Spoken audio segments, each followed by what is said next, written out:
I think the reason we spend most of our time developing engineering innovations that are really biologically based, or at least medically based, is because if you want to make sure what you're working on could make a real difference, it's pretty safe if the universe of problems you're working on are medical problems.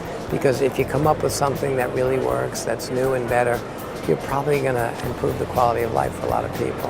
So we work mostly on medical products. We are always asked why we are working on some given project. And if we have had 50 projects in the last 10 years, there are 50 completely different reasons why we're working on it. This one we're working on because that guy was a friend of this other guy who told us about either a really neat problem or a really neat technology that could be applied to a problem. We don't have some big strategic plan. It's simpler than that. We're opportunists. I was in high school working in the basement of my parents' house, and my older brother was in medical school doing his medical degree and a PhD in pharmacology. And as a pediatric pharmacologist, he was trying to develop new therapies for babies with very, very, very serious diseases like leukemia.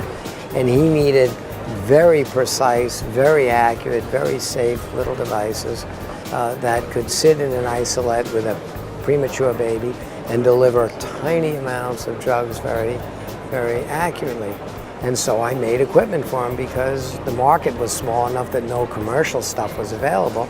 But after we made more and more of those devices for him to use in his research, we realized some of those devices that in fact was small enough to be the IV system for a baby, a life support system for a baby, they could sit in the pocket of an adult and give them their daily supply, for instance, of insulin if they're diabetics.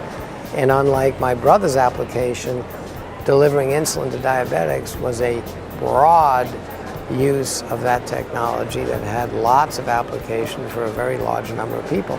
So we built a business around making insulin pumps for diabetics. My first program is about convincing kids, particularly women and minorities, that unlike all the stereotypes they see, science and technology is in fact accessible and available to everybody, and it's where a lot of exciting careers are going to be for millions of kids. And I'm trying to convince the people that already know that, the professors, the grad students, the industry leaders here, that they've got to have a voice in the next generation. They've got to convince all these kids just how much fun and excitement there is in the world of science and technology. And so I was here to explain some of the new achievements we've reached with FIRST, show off the fact that this year we have 22,000 schools with competitive teams from 56 countries. We had 90,000 scientists and engineers as volunteer mentors. We had 131 university-sponsored teams. Those universities gave us almost $15 million in scholarships to distribute among the kids on the teams. We had 49 cities holding their regional events throughout our March Madness throughout the United States and around the world.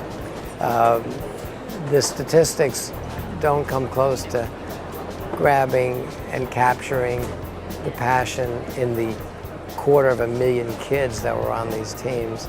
But you have to be there to believe it, and I'm hoping that by being here today, we will ensure that we continue to have the same kind of fantastic growth we've had for the last 20 years.